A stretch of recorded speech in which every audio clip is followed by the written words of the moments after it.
Okay, now it's time to play with the commands.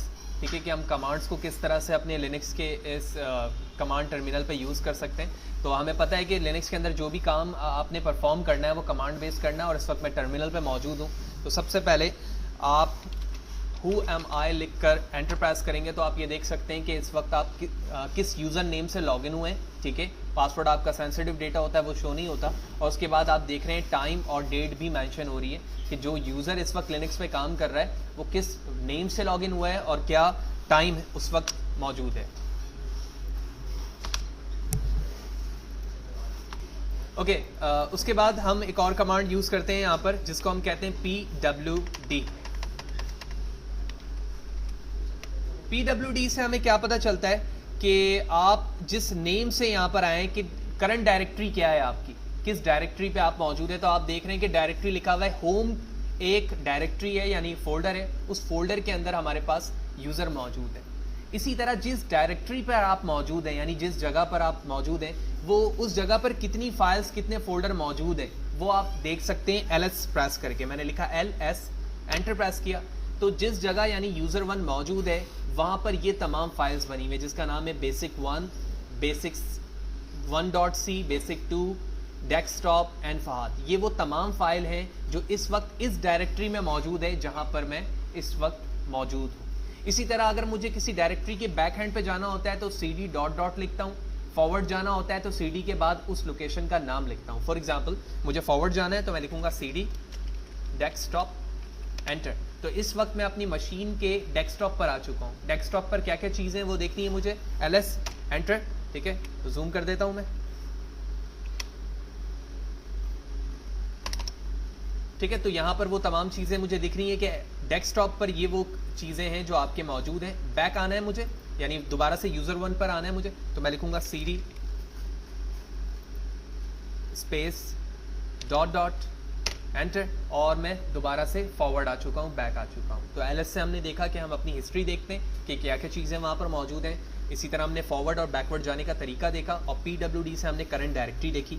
इसी तरह calendar देखना है आपने तो cal लिखने के बाद आप एंटर प्रेस करते हैं तो आप कैलेंडर देख सकते हैं। इसी तरह कोई स्पेसिफिक डेट पर आपने जाना है कैलेंडर के तो आप cal लिखने के बाद मंथ भी मेंशन कर सकते हैं। For example 6 month of 2015, enter. तो आप देख रहे हैं 2015 के जून का जो मंथ है मैं उस कैलेंडर को यहाँ पर देख सकता हूँ। इसी तरह पूरे ईयर के कैलेंडर को आप देखना चाह रहे हैं तो आप लिखेंगे cal 2019, एंटर। तो 2019 के 12 मंथ के कैलेंडर आपकी मशीन पर इस वक्त आ चुका है, और आप इसे जूम करके भी इनलार्ज करके भी देख सकते हैं कि पूरे कैलेंडर की डेट क्या है। इसी तरह कैलेंडर ईयर वाइज आपने देखना है तो आप लिख सकते हैं cal-y, एंटर। और उसके बाद आप देख रहे हैं कि ना सिर्फ करंट ईयर का कैलेंडर आया है बल्कि वो आज की डेट को भी हाईलाइट कर रहा है। पहले तो हमने ये देखा था कि किसी साल के कैलेंडर को हम कैसे देख सकते हैं। ठीक है, जब मैंने -y लिखा है तो वो कैलेंडर 2019 का तो शो कर रहा है लेकिन साथ ही साथ करंट डेट भी, यानी आसान लफ्जों में मैंने cal लिखने के बाद में कोई सा भी साल लिखता हूँ तो वो पूरे करंट ईयर को शो नहीं करता बल्कि 2015 के तमाम 12 मंथ को शो कर रहा है। लेकिन अगर मैं करंट ईयर के कैलेंडर को देखना चाह रहा हूँ तो मैं लिखूंगा cal-y।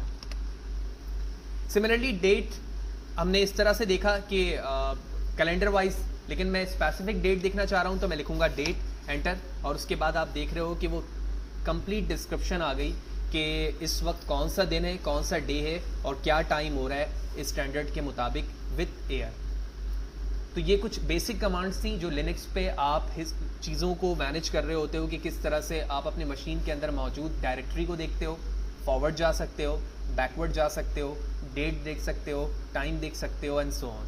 इसी तरह जो जो कमांड्स तुमने इस वक्त अप्लाई किए हैं तुम उन तमाम कमांड्स को देखना चाहते हो तो इसके लिए तुम लिखोगे हिस्ट्री, एंटर। और ये वो कमांड है जो मैंने बिल्कुल स्टार्टिंग से किया है लेकिन इस वक्त मैं यहाँ से काम कर रहा हूँ तो मैं यहाँ से तमाम चीज़ें आपको शो कर रहा हूँ। इसी तरह से फॉर एग्जांपल ये स्क्रीन में आप देख रहे हो कि मैं इस वक्त बिल्कुल बॉटम की लाइन पे मौजूद हूँ। तो जिस तरह हम कमांड प्रॉम्प्ट पे विंडोज़ पे cls किया करते थे यहाँ पर हम क्लियर लिखते हैं, क्लियर, एंटर।